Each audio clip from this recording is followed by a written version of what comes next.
You just spent $2 million on a car. It looks like a spaceship. It sounds like it eats dragons for breakfast.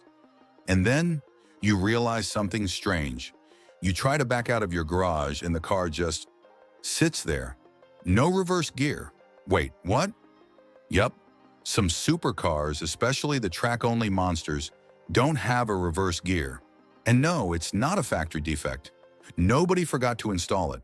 It's actually on purpose. And before you ask, but why would anyone build a car that can't go backwards? Well, grab your helmet and let's get into it. First things first, these cars are not for normal people. They're not meant for grocery runs. They're not meant for parallel parking in front of a Starbucks. They're built for one thing, going stupid fast in one direction, forward. Adding a reverse gear means adding extra parts, extra gears, extra weight, extra stuff that doesn't help the car go faster.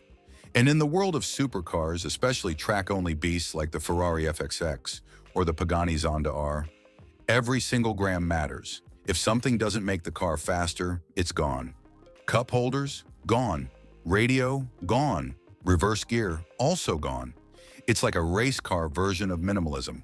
If it doesn't spark speed, throw it out.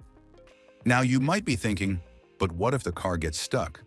Don't worry, these cars often come with a little electric motor just to push the car backwards at like 2 kilometers per hour. It's not for convenience. It's just enough to avoid complete embarrassment in the pit lane.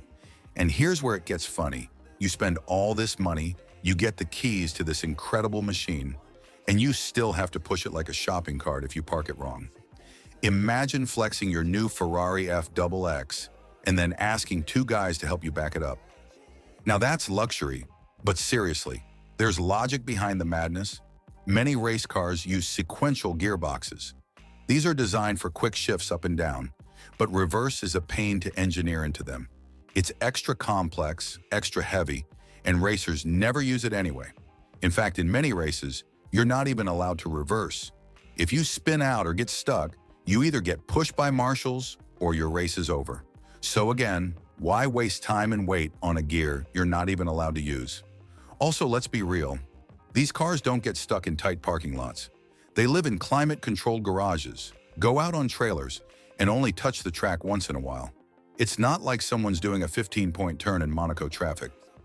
Now, street-legal supercars, yeah, they've got reverse gears. Because, you know, normal people don't live on racetracks. You will need to back out of your driveway eventually. But the really extreme cars, the ones that scream louder than your neighbors at 7 a.m., they don't care. No reverse, only forward, like a motivational quote on wheels. So the next time you see a supercar stuck in a tight spot, don't laugh. It's not broken. It's just built different. And honestly, kind of relatable. No looking back, just go forward.